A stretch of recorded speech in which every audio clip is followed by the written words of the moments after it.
Hey guys, it's Gabe LT. This is Two Sketchy Guys. I think that's a brilliant name. Bill came up with that last week. Bill Frake here, veteran Disney, Warner Brothers, Blue Sky animator. If you watched a cartoon or some advertisement or anything animated in the last like 50 something years, he probably worked on it. I worked, of course, for Marvel and DC Comics. I run Big Man Comics now, and we're here. If you ever wanted to be an artist or just know what it's like, how art is made, comics and animation, well, buckle in. We're going to get going. It was 15 minutes of technical difficulties. We're a little older. I'm 47, Bill's 71. So we were having some boomer moments there, trying to figure out the sound and the video and the audio. But we're here now. We're here and recording. How you doing, Bill? How was your weekend? I'm doing good, doing good. Glad to finally tech up. Yeah, my goodness. Yeah, you were saying you don't want to get a brand new computer just to do the streaming that we're doing here, the recording, and how they always I don't know. I upgrade my computer about every 7 years. I just got a new one about a year ago, so I think I'm good for another 7 years. That's been my experience with the Macintosh computers. Yeah, I got a Mac too, and it's just like the operating system is just it's okay for a lot of stuff, but if I want to get into a lot of the new apps and all this other stuff, they're taking so much memory, especially if you get messing around with even log on to AI, messing with it or something. It'll there's not enough juice to your stuff. I do. This is not an advertisement for Apple, but I have an Apple Mac Studio with M2 chip and maxed out RAM, and mine can do quite anything I want it to. I had 50 pages of the Unstoppable Tyrus open in Adobe Illustrator. Yeah, not one hitch. I had 50 pages opened at once. It's great. So, I need to get that. I mean, I need to upgrade, but I'm just, just for what we're doing here, it's kind of funny. It's just something simple, but it's more work than doing the work. Right. Right. So yeah, it was but yeah, the new Apple Silicon chips that they came out with in the last 5 years, they're insane. Yeah, they're just insane. The chips, they run at a low temperature, they don't eat a lot of the battery on the laptop. It's really good stuff. So one of my neighbors is an engineer for Apple. I just met him at my granddaughter's birthday party the other day. I didn't know he was an engineer for them, and he gets a 15% discount. So I'm going to be using that because I'm going to get a new iPad next year and upgrade some stuff around here. So yeah, that's kind of where I'm at. I'm doing some teaching, so I can get a school discount too. Ooh, there you go. Yeah, so I mean, it's just, again, get it if you can, get the discount if you can, because this stuff is getting expensive. So. Yeah. These are again not a commercial for Apple, but I couldn't swear by this computer more. This is what I have here, the Mac Studio. They start at $2,000, $199. And they're fantastic little machines, and I can do anything in animation, film editing. I was running an AI face swap program where I'm taking my face and putting it on like Van Damme's face. I'm making a video, a real funny action movie video, and it's doing like deep face, like a deep fake, like an AI training, and I'm doing that while I'm working in Photoshop and Adobe Illustrator, and it's running in the background. And it's what so the computer's ultra powerful. I can't believe it. So I'm very, very happy. I'm gonna step down and get something upgraded. It's just, I mean, I can get them. I just need to get it upgraded. So, well, let me ask you. You say you teach a little bit of animation, this and that, from your many years of experience with Disney, Warner's, Blue Sky, and all that. You teach about once or twice a week. Where? At a local like junior college or university? Where do you teach animation basics? Yeah, it's an animation down at the school in town here. But it's like, what it is I've got about 30 students. Oh wow! So it's a learning curve, but a lot of the schools doing gaming. They got a great server. I mean, they got a great so I mean they're it's local for them. So I mean they have a powerful server with the tech community. So I can go down there and ask them what I want and get it all taken care of. But I've just been holding off on the tech side. But a lot of it is it's interesting because I will see certain things that I find interesting, and I'll actually go in and ask the students, "Are you messing around with this stuff? Are you trying this?" And a lot of them, they'll tell me all about the films they're watching. They're telling me about all the stuff that they're doing, and there's still, what I'm trying to do is teach conventional conventional skills that basically they can learn those skills to apply to the computer tool. So if they know how to do it conventionally, they can now make a good choice in their head. They'll see what they want to do, Right. right? So What if they want to uh, do some animation, they in their head know what they want to do from start to finish. They know the technique of starting a scene, ending a scene. I mean, once you know those basics, you can use the tools to achieve that stuff. But if you don't know that the scene starts and stops, and you have to have certain speeds and certain dialogue and timing, and if you don't have that background, um, the tools really are just going to sit there. Right. Well, let me ask you that. That's because we always talk about the culture and specifically the father culture, the patriarchy, the patrimony, where what we have now, the current state of the art, the current state of affairs in the world, it's passed down through the decades, the century, the millennia, and we're building on knowledge of trial and error. You know what I mean? Like Yeah. billions of people have tried billions and trillions of things, and it gives us a better idea of how to live, how to prosper, how to progress. And that's what conservatism basically is in a nutshell, is we understand the traditions are solutions. So when you have a fatherless culture, an anti-father culture, an anti-man culture, anti-patriarchy culture, you lose the heritage, you lose your tradition, and you lose the knowledge. So I would assume I only taught once. When I was in college, I taught at like a, the school for kids who like get pregnant or get caught smoking pot, or like the kids that get in trouble, they go to the alternative high school to graduate. I taught Yeah. art at one of those for a semester when I was like a junior in college. Just one Right. semester I did it. So I don't have a lot of experience teaching. And that was the year 2003 or 2002. So I have no recent or great experience teaching. But I want to know, because it's my assumption in the fatherless culture, the art students don't really have any idea or appreciation for the past like they used to. So they're kind of reinventing the wheel and rediscovering stuff that we discovered centuries ago, concepts about art and storytelling. And I think it holds them back. Are you finding that with some of the students, that they don't really have a connection to the past because of the fatherless Well, I'm culture? teaching the same kind of students, inner city kids that may not have fathers or have Yeah, gone through a lot of stuff, or they want to learn, or getting grants from the government or things. And it's, you're actually showing them for the first time. Um, if I mention something, they've never heard of it. right. So it's the first time. And then the authority of saying you got to be here on time, you got to complete this. And I said, when you leave class, don't stop. You got to do this 24 hours a day. Yeah, It's not like you're going to do a 2.5 hour class and then you're going to all of a sudden be great in 15 classes. I had 15 classes that I was doing, okay, at 2.5 hours. It right, came to my thoughts that I said, you know what? And I looked at the whole class. It's in a big circular area. I stand in front and talk to everybody. And basically what I said was, okay, if you take 2.5 hours a day for your 15 classes and you add them up, you've only worked a week in the industry. You've right. only you've worked 40 hours in 15 classes. Yeah, You've only worked an 8 hour day is 4 of your classes. yeah, So and I thought about it and I said, God, this is crazy. It's all this stuff I've done was only a weekend. I said, you're going to work a year with 52 weeks and match this with what you're doing. I said, you've got to, with all hard work that you're doing, I said, you get to carry a sketchbook. And I said, go from the first page at the end of this course. I didn't tell them until the end. Now go back to the first page that you did, and now look at the page you just completed and see the change in your abilities that you didn't even notice were occurring. right. Right. Because it's so So incremental, it's an accretion over time. exactly. All success is just consistency over time. That's it. Yeah. And I That's told him, all you it is. can't stop drawing. When you leave here, do it, go down and do quick sketches with your Right. friends. And I was teaching them techniques. If you start to draw, people are going to say, hey, you're an artist, and start to bother you. And, oh, what are you working on? I said, do quick sketches, like 2 or 3 seconds of things, just to Right. get the pose down in 1 or 2 lines.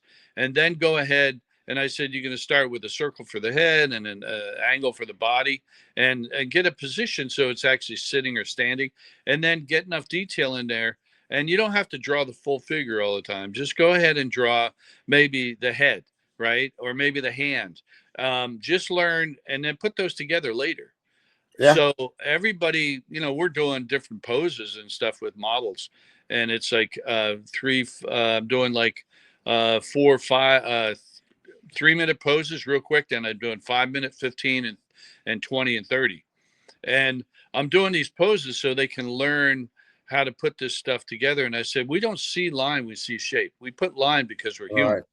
But I said, I want you to draw the shape of what you're seeing. Right. Draw the outside of the character, not the inside. So it's like tracing out like a ghost, Silhouette. your silhouette, Yeah. and all this Yeah. stuff. So I'm teaching them stuff that I learned at Walt Disney and from many, many friends, Yeah. of how to get it down quick, because from your head to the paper is a millisecond, but you got to get that down there before you lose the idea you just had. Right. So you guys have models you bring in, like life drawing models, or how does Yes. that work? Yes. You Well, know, we bring them in. that was my favorite class in college. A great artist, Seeger Hartgers. He was an artist in the Netherlands, like in the 60s and 70s. Yeah. Yeah. He emigrated to America and joined the U.S. Army and became an illustrator and painter for the military. He was in Desert Storm in 91, 92. Wow. And there's some paintings he's done of generals and stuff that are in the Pentagon. He was a fantastic artist, a real character, a real salt of the earth kind of guy. Yeah. Seeger, he was my favorite professor, University of Northern Colorado. And we did life drawing. I did a lot of classes from him, but I took life drawing. And you only had to take it once to graduate, but I took it over and over and over because you grow like bamboo as an artist when you do life drawing. You can't Yeah. believe what you learn looking at a real body in 3D, move your head around a little bit. Right. And it didn't hurt that the life drawing room was it was a tall building, the Guggenheim building there at my university. And the floor above it, you could hear all the thunder and the thumping because it was the girls' dance school. So the girl dancers, he would put ads around the campus, and it was usually be a dancer would be one of our models. So that didn't hurt either. So Right. And I want to continue life drawing because it's so useful. And I haven't been able to convince my wife to let me hire models to come into my studio to do figure drawing. She says not happening in her house. Well, it's crazy. We got clothed models, unclothed. We're doing different things, but it's one of those things where I work with the Pentagon with stuff, doing exactly what your friend did. Oh, wow. Society of Illustrators. I remember that in Manhattan, and we used to go on different areas and sketch different things, and they would hang them in the Pentagon. Wow. So it's the same kind of thing that we were on location, and you're not going to say, hey, everybody, can you just stop and hold that for a while? They're moving, right? Yeah. So you got to draw stuff. You got to draw people and vehicles and different things. And I find that the skill to get a quick sketch down, and then because it's so close to what you just drew, once they're gone, you fill in the little notes of what was on there, what you wanted to draw, what kind of tire. You could go back and get a tire on a stationary truck, but you're going to get certain things that how they move in unison or different, so there's things that you're going to pick up like notes, and then work in training areas, and you do that kind of stuff. But in the Pentagon, there's so many walls, so every time a general or a officer moves from one area to another, they redecorate their office. Okay. So they want new artwork. So they have once a year, they have this thing there where they show all the artwork from all over the world of people who have gone on location and been around certain things from different units. And I found it to be very, very interesting. So I did that for a while. I haven't done it for a while, but it's one of those things where you go everywhere when you want to draw something. Don't just like stay at your desk. Right. Yeah, I started carrying a drawing pad around with me when I was 17, a senior in high school. It was the yellow Strathmore Series 300 Bristol board. Yeah. And it's because DC Comics artist Scott Clark, when I was a senior, I found out he lived 3 doors down from me for a few years. I didn't know that. I started going to his house. We played pickup basketball. He was 26 and I was 17. Okay. And I would go to his house and overstay my welcome. And like, how do you do this? How do you do that? And he's showing me comic book pages, showing me proofs from the printer of the comics, telling me all about the studio here in San Diego. And it became so real to me to meet an illustrator finally, like a real one, and really talk to them, that it really inspired me. I always thought I could do it, but to see just a normal person with a dog and a wife and a mortgage, it's like, oh, these are just people. This is just a job. It's not like a fantasy for special people only. You know what I mean? Like anyone can do this if they apply themselves. Yeah. And I Yeah. remember just looking at what he did, and he made it seem so normal, just so, yeah, this is what I do. No different than a carpenter or a mechanic or whatever, just a job. I And I remember. remember, uh, but I started, when I met him, I became determined. I'd always wanted to be a comic book artist since I was like 12 or 13. When I Yeah. met him, I got serious, and I carried that yellow Strathmore board with me everywhere. And I draw everything I saw, every student in my high school. I quit doing my work at school.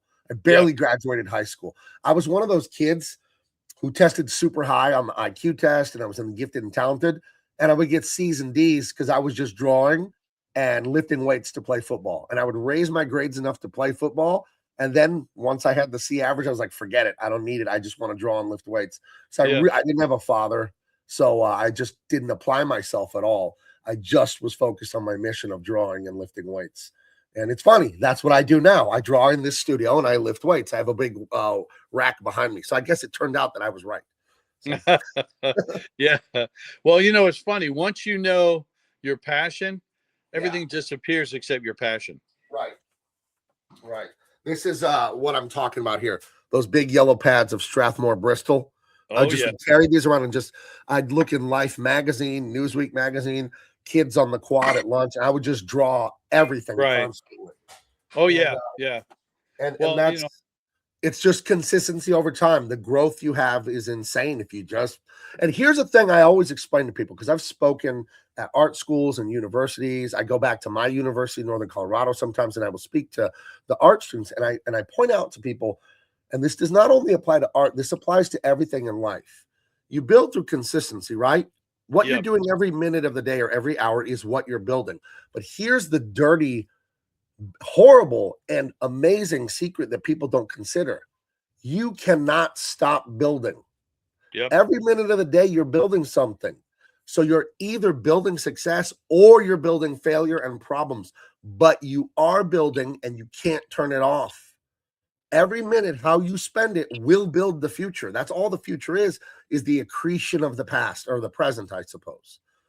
Well, So what you're currently living in, you built it one moment at a time. So with that knowledge, you have to say, oh my gosh, if I don't do something, it's going to build chaos. So I better focus what I'm building because I can't stop building, exactly. Well, one of the things, a lot of times, my mom, and I do it too, but I'd say, "Oh, you're taking a nap." I said, "No, I close my eyes because I'm thinking." Right.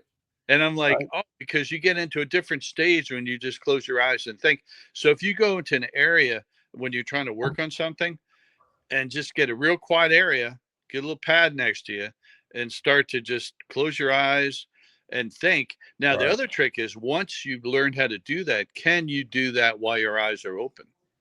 Oh, never tried it that way. But I Right? know what you Because mean. Like you kind of, that's the stage of your thinking. When you get into your drawing and you have music going, you're sleepwalking. right. You're in another place. Another place. Yeah, you played sports. Every guy played sports. I Yeah. don't know if you've ever played basketball or something, and you get the hot hand. All of a Yeah. Yeah. sudden, you Right. can't miss like 5 or 6 shots in a row. Right. Getting in the zone, as they call it. Yep. That will happen in your artwork. A lot of Right. times, your artwork, you're a good artist like me, like Bill. You can do it, but sometimes it becomes effortless sleepwalking, and you can't miss. I don't know why that happens, but it just does, and it's like bliss when it happens. Yeah. Everything you're doing is working. It's like Neo seeing the Matrix and controlling reality. It's amazing when that happens. But stuff like that happens. I think it just comes with time and Well, practice. what I've learned is, once that happens, if it's in drawing, keep going until you crash. Right, Because right, what you're doing is, you may use one drawing, but you may be able to generate 20, 30 different notes and different, just keep going and going and going until you crash. Now that stuff to me goes into a little bank account. So when I'm dry, like I'm not hitting the ball right, I go into the bank account and pull a couple out, and it's right there. You got the answers right there. right. Yeah, that's smart to bank them. Yeah. So when you're in that zone, ring it out for every last drop, even if it's more Exactly. work than you needed. Yep. Because the zone, it comes on its own whims. I don't know why it comes and goes. But Well, it appears sometimes. It's very mysterious. well, I used to, it's another thing. instead of using one pencil and drawing with it, and it works down itself down. You got to stop for a few seconds, putting a pencil sharpener, and the noise of, and then you get it all Right. set. Start to draw again. Use a sand, sanding pad. You do well. I realized if I put 20 or 30 pencils down without having to sharpen them, I can keep going without pulling to sharpen. So I work Wow. until it's dull, grab another one, work until it's dull, grab another one, work until it's dull. And I get into the zone and I never have to sharpen my pencil. Wow. That's like sprinting. You're Yes. just Yeah. like, yeah, relentless. Now, another thing, I used to use black color erase pencils. And what was funny was I ended up you can't erase them. Right. So for many, many years, I never used an eraser. Never, because I'd use shape and I go light, and my drawings are always, I never had to fix my drawings. I couldn't, because you can't erase, and I Right. wouldn't use white out. So it was almost like I was doing 100%. Somebody, what these don't, you can run your hand across it and say, this doesn't erase. Yeah. And there's things there that I drew that literally um, are done in color erase, and you'll see it's like a kind of a waxy sketch, and you Right. just kind of softly go around the paper, and you get, now what's crazy with a Cintiq, you're on a whole nother level with that. But the thing is, you can still erase with that. When you use a pen, you can't erase. Right. When you use a different things that you can't erase with, you will think differently. So Yeah. you challenge yourself.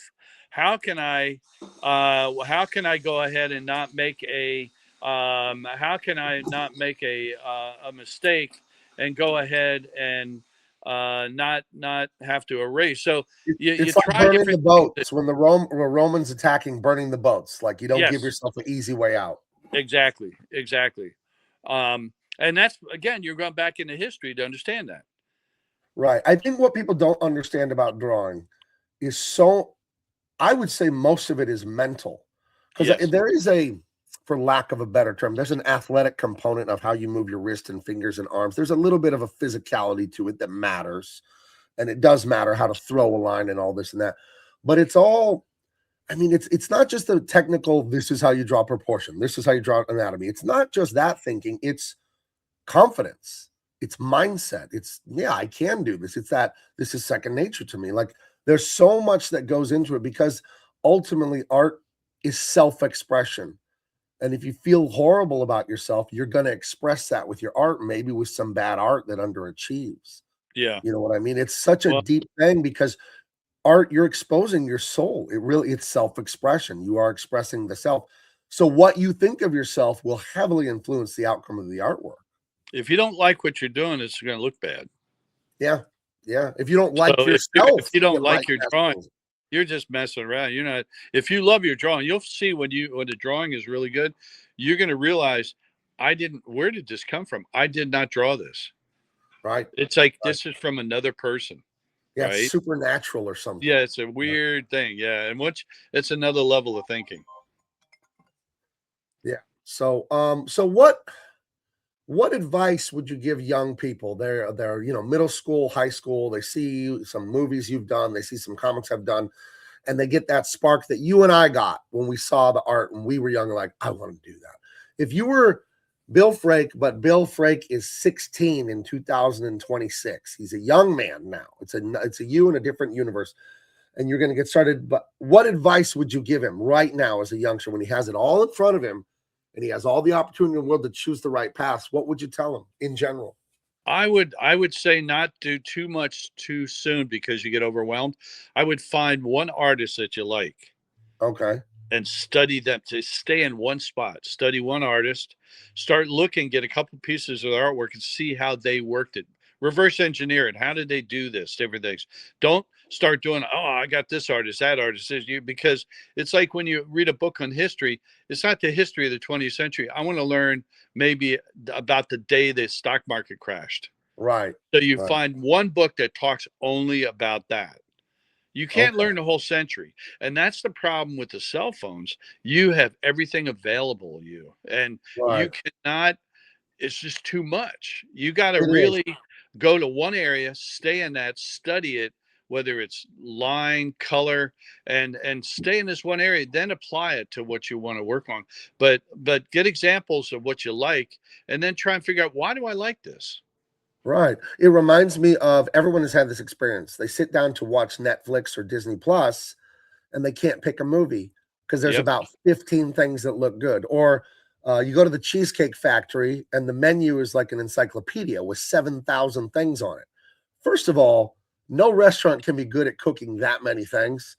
Secondarily, you can't, it's too hard to pick. So I think your advice to narrow your focus, pick a lane, get in it, and really master that, and then you can expand from there. I think the impatience and entitlement that we all feel from time to time makes you want to do everything. You know what I mean? You want to go to the buffet and put everything on your plate. Then you kind of have this gross mixture of fried chicken and jello and mashed potatoes and a Yeah. little bit of cream spinach. It doesn't all go together that well. It's kind of gross. So But you can maybe put it in, pick a lane. I would say the way you eat at Thanksgiving dinner, you put it around the plate, you try different things, but it's going to go to the same place. So why don't you just put it in the blender and drink it? It doesn't, Yeah. it's horrible, right? No, thank So you. don't do it that way, Yeah. right? You Yeah. don't put everything in a blender. You sample one thing at a time and you get the palate goes around. Now, you were talking about Cheesecake Factory. My wife worked at a welding when she was a kid, 17, 16, 17. We're working at in California, we're working at um, a company that did uh, boards for computers, right? So they welded little Okay. things together, electronics. So she was on, well, on the break, they would go over to a little place. They would go, and it was a little cheesecake place. His mom was making cheesecake. That's the beginning of Cheesecake Factory. Really? Oh, wow. What it was is she went ahead and they would bring out the samples of cheesecake she was working, and the mom was cooking in the kitchen. And this young kid that was there now becomes the owner of the whole company. Jeez. But all it was somebody in their kitchen doing something simple and then having people see what you react to. And then, oh, this is great. That's great. And then you get into what you were saying, now many franchises and many multiple, like 300, things on the menu, right? I don't like that when I go to a restaurant and they have way too many items. Oh, Because yeah. I always Yeah. think my family owned a restaurant for 50 years. And I just think there's no way that one kitchen is good at making 80 things. No, Oh, I yeah. don't. My dad's been a gourmet chef for 50 years. My mom's side, we owned a restaurant for like 50 years. I know that's not how cooking works. They don't know how to make pasta primavera, and the pot roast and the Jewish food and the Chinese food and the Italian food. No, they don't. They don't know how to do all that. That's ridiculous. Yeah. So, Well, yeah, like in the military, they're making food for like 400 people. right, You right. can't, you're going to just get something that makes you fill Yeah, up. It's not going to be yeah, the nice meal. And that's what it is when you do artwork. Don't go with 400 people, right? Go with one. If you're one person's cooking, that just work with one person and you right. get a great meal. So that's stay small, and then take a baby step and then move bigger, bigger, bigger.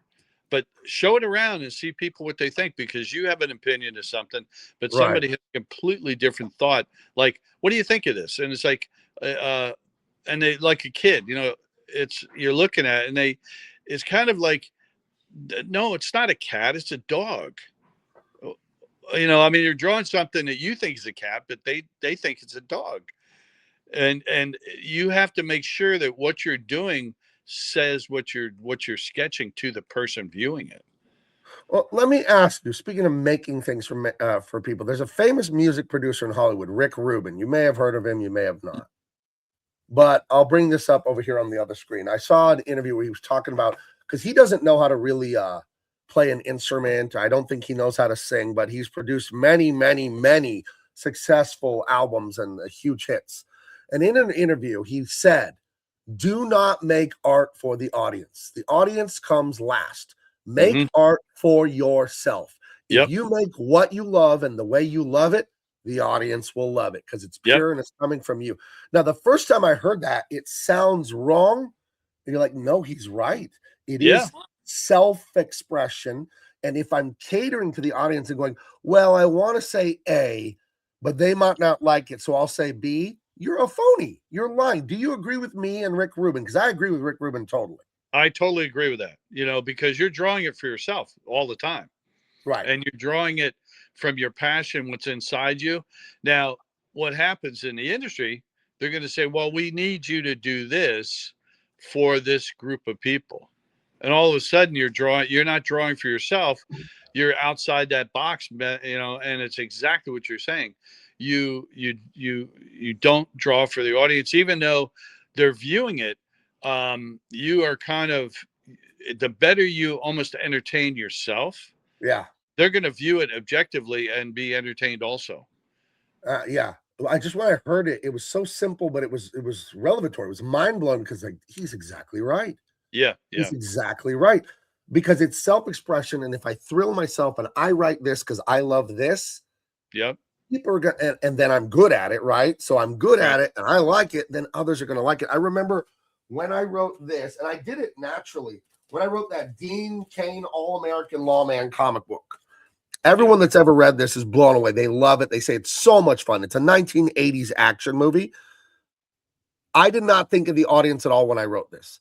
I thought of everything I loved about James Bond and Rambo and Indiana Jones and Terminator and Lethal Weapon, those kind of movies that I love from the 80s action, 70s action, more 80s. And I just wrote it the way I liked it. And people love this thing because it's true self-expression of this is cool and this is what I like. Let me show you. You know what I mean? And so I think that's a very useful thing to tell young artists. We've gone almost 30 minutes here. I want to ask you another big question. And this, I think, is the most important for success. So you're still talking to 16-year-old Bill Frake.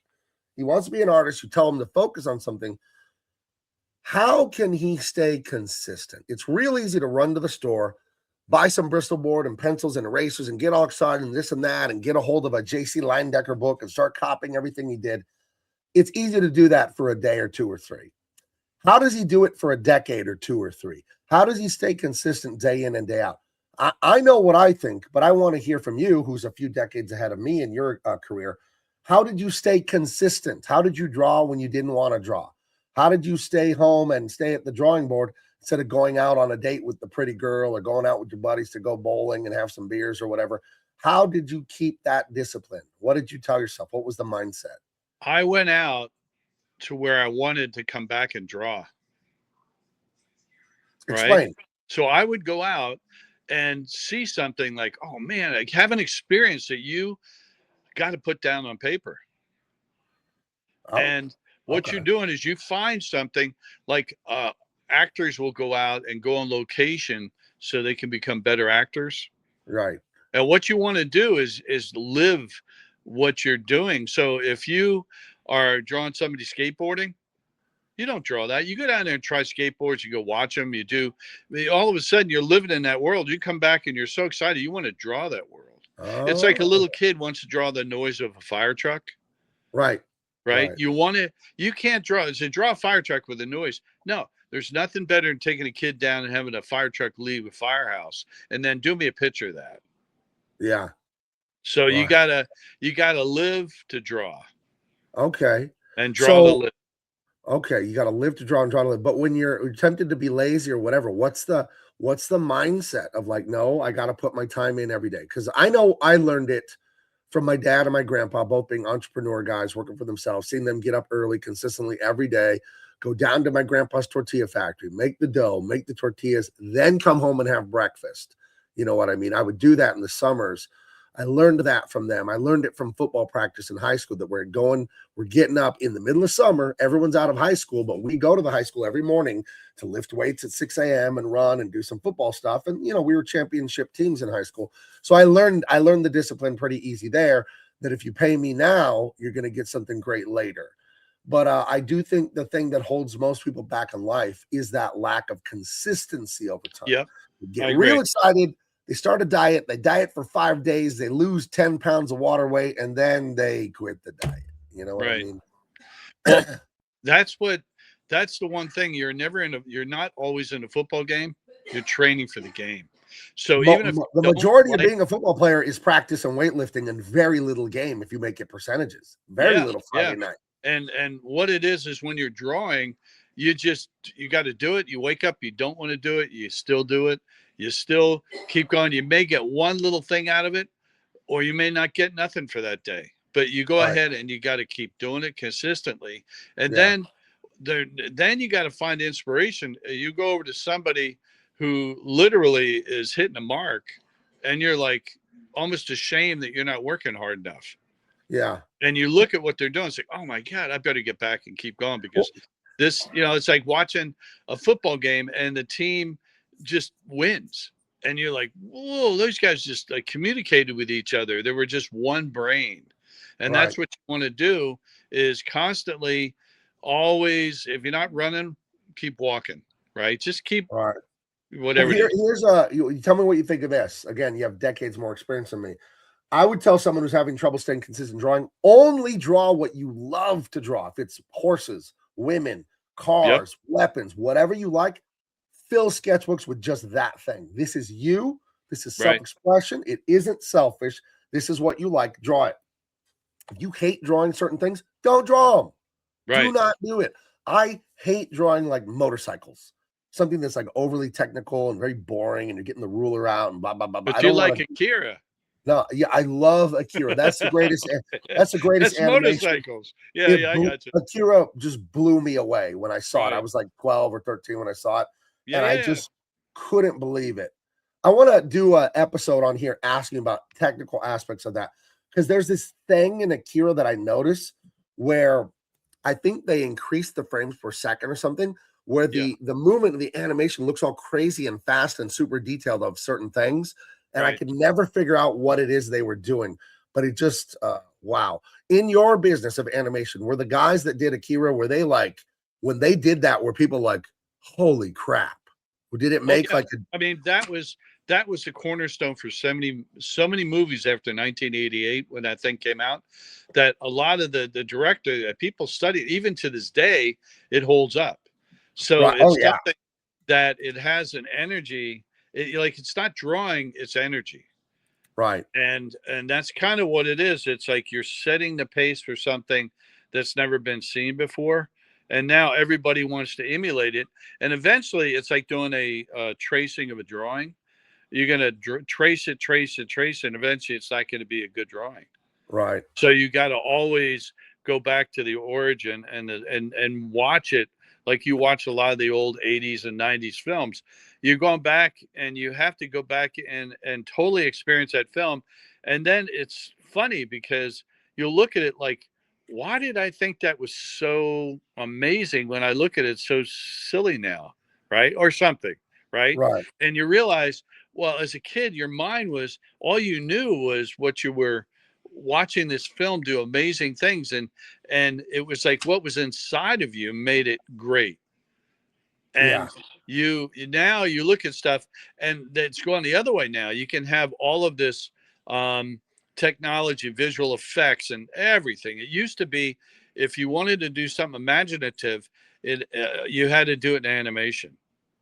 right. Now, and you couldn't do it in live action. It was too impossible. Now you can do amazing things in anime and live action that almost erases animation. It's crazy. Yeah, that's one thing I don't like is Disney's current, where they take an animated movie like Aladdin, Beauty and the Beast, all that, and then they make a live action. I don't understand that. Like, to me, the whole point was the animation. That's what meant. But then I thought, from a business standpoint, oh, there's a built-in audience, and it's much faster and cheaper to do a live action instead of doing a Exactly. remake. Right. That, so it's a bit. I figured that out just recently because I couldn't figure out why they were doing it. I will Well, tell anyone. they'll shoot a live action in like a month or so, where an Yeah. animated movie might take a year and a half, even 3 years in development. Yeah, so that's wwhy they make those live action Beauty and the Beast, because I Yeah. couldn't figure out why they were making those, Right. and it's like, oh, it's fast and there's a built-in audience. It's Well, they're just going to run out of the animated versions to make them into live. So, but anyway, you got some Akira stuff up here, right? yeah. If you've never read it, you, Bill, and anyone in the audience, there's 6 volumes that Yeah. are 400 pages long. It is the greatest comic book of all time. The story, the characters, the illustration. It has the word that I always look for as a writer myself: verisimilitude. Verisimilitude is the aspect of a story agreeing with itself. Everything is harmonious, like beautiful resonant chords on a piano and a guitar and it's like beautiful music. This thing, everything matches and resonates and is in harmony, from the dialogue to the story to the pacing to the illustration. I've never, as a comic book artist, I've never seen or read anything that comes close to it.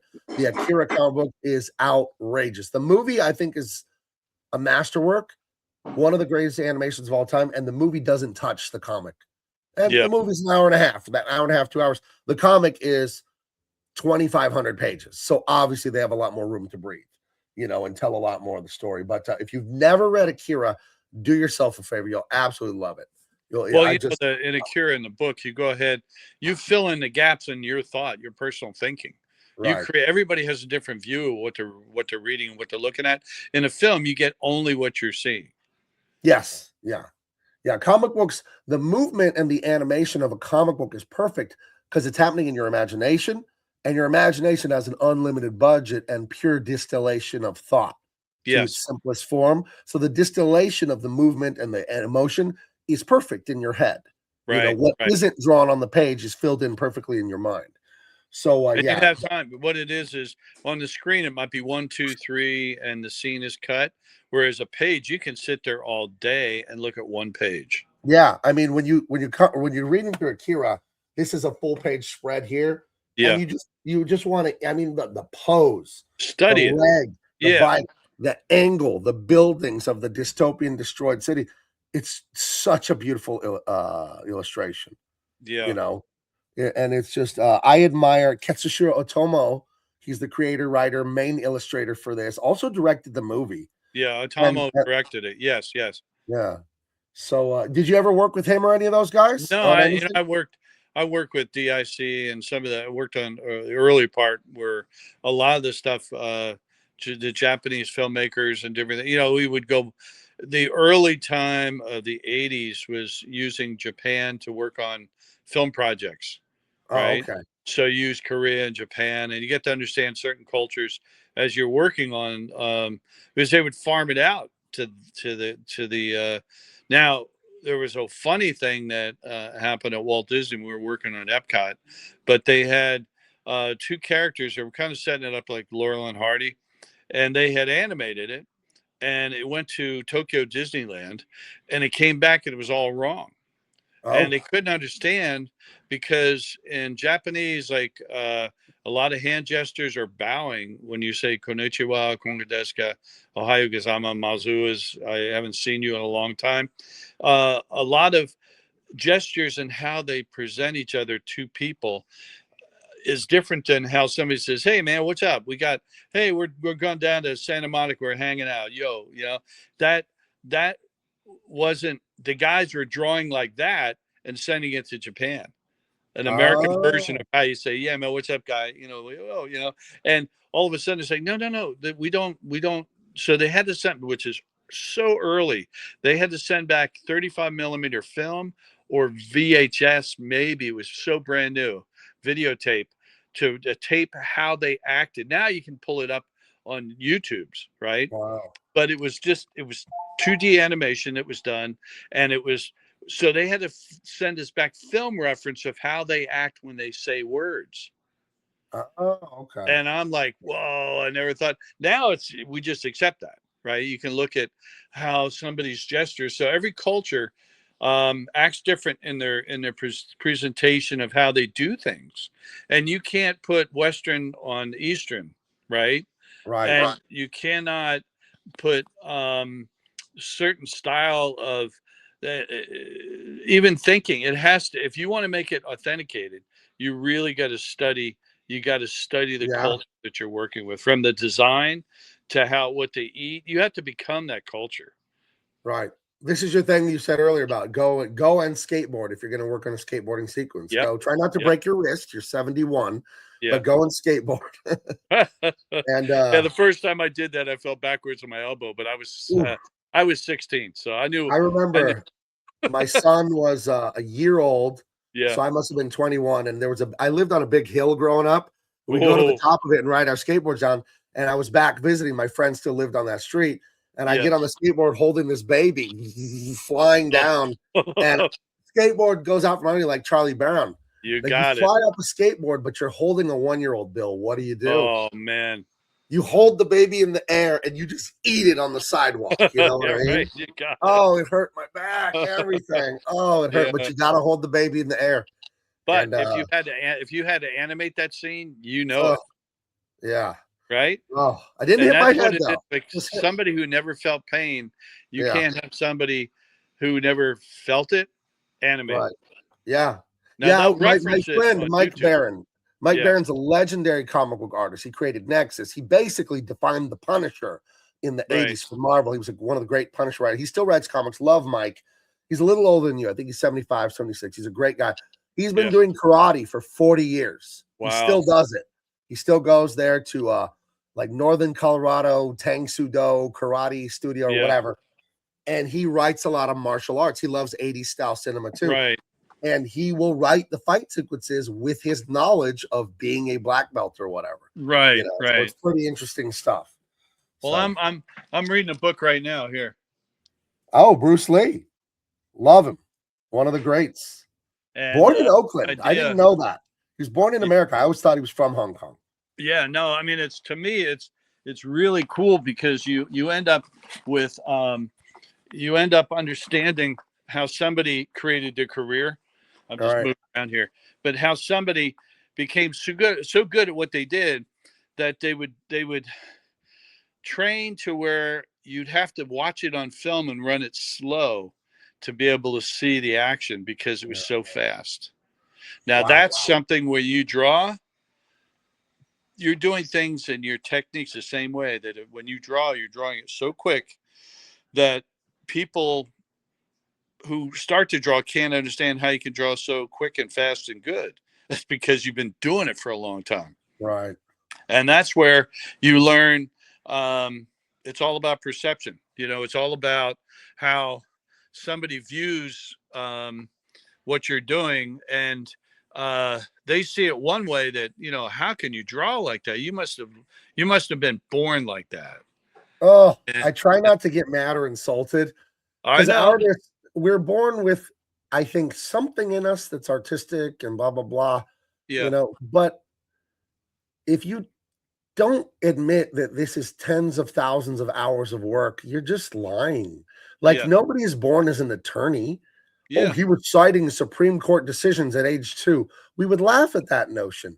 Yet for some reason, artists are the only one that aren't given credit for achieving their skills. And I think it has to do with art going right into the soul and the heart of emotion, that our product touches people in a way that nothing else does. So they just say, they're just talented. People always tell you, Bill, I'm sure you've heard this a million times. Someone tells you they can't draw stick figures. And I always, not being rude, it's a little passive aggressive of me. I said, you could if you tried, if you practiced. Yeah. You know, if you practice 8 hours a day for a year, I guarantee you'd be competent at illustrating. Oh, you wouldn't be world class. You'd know how to draw, though. How could you not? How could you not? It is a skill you can learn. Yeah. And people who are not artists, so they have no authority to disagree with us, will argue with you that no, it's just your talent, Bill. It's just talent. It's just talent. And it's insulting, but I don't get mad because they're ignorant. It's not, they just don't know and they think they know how art works. But have you had that debate with laymen where they're like, no, Bill, it's just your talent? I've had that debate with people.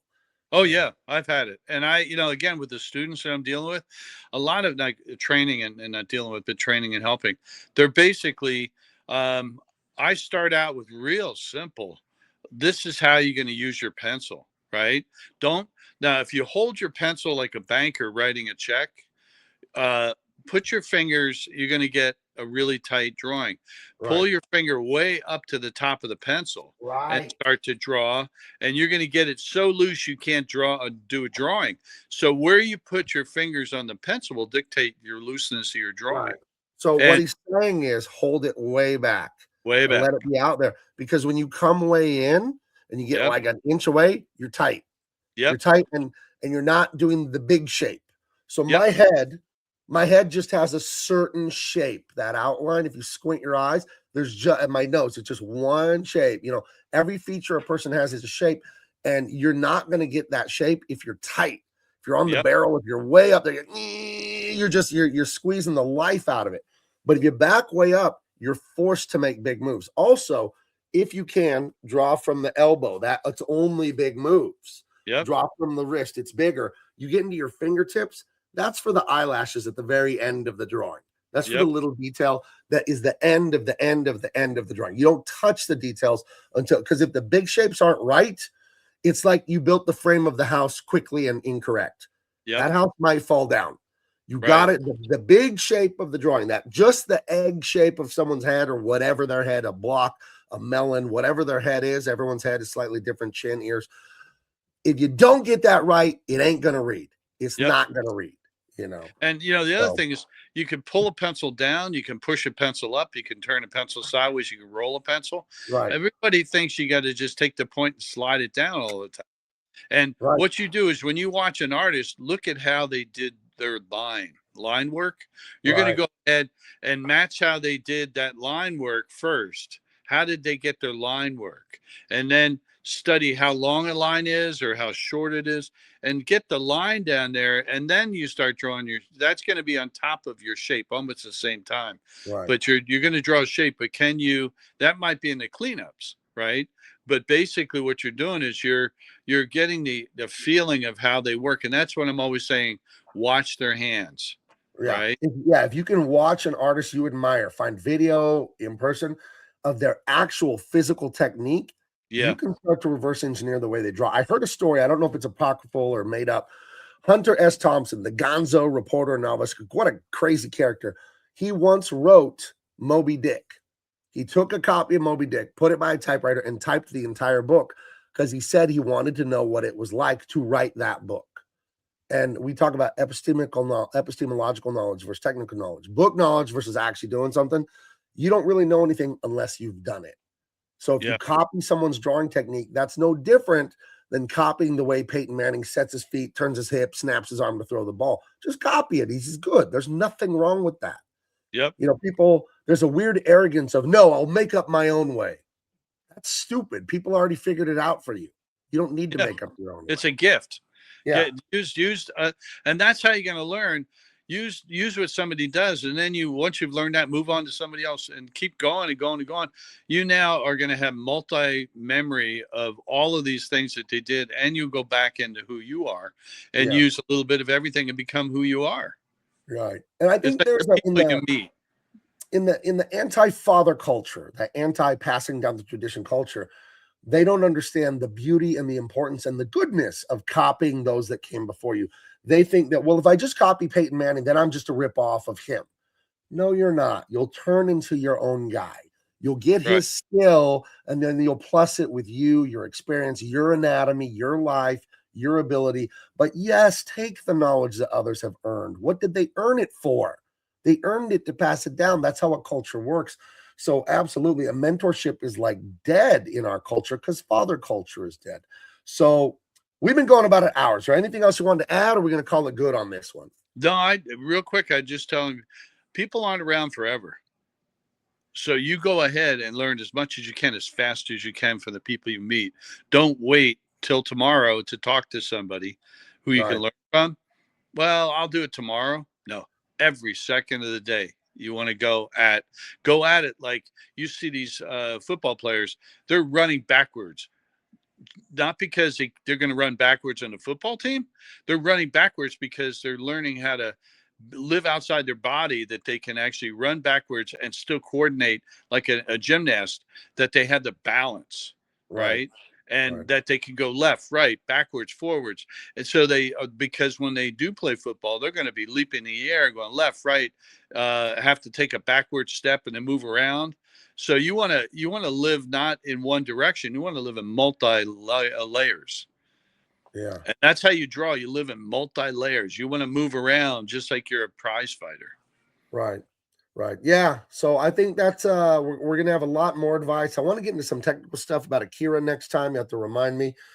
And you can find me online. I'm Gabe. I'll tell you how to spell it down there. It's kind of a tricky spelling on the last name because words in English, they never end in EB. They end in BE. So my whole life, when I spell my name for someone, ELTAEB, I slow it down. And then inevitably they go BE. And I'm like, no, EB. It's El Taib. It means servant of God in Arabic.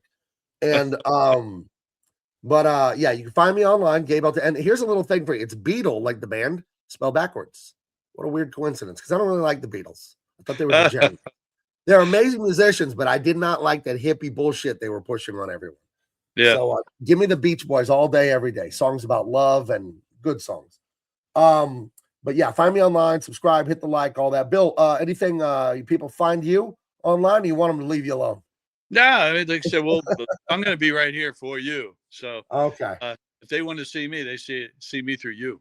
Okay, guys, it's Too Sketchy Guys. We'll Too talk to you Sketchy next Guys. time. Adios. You got it.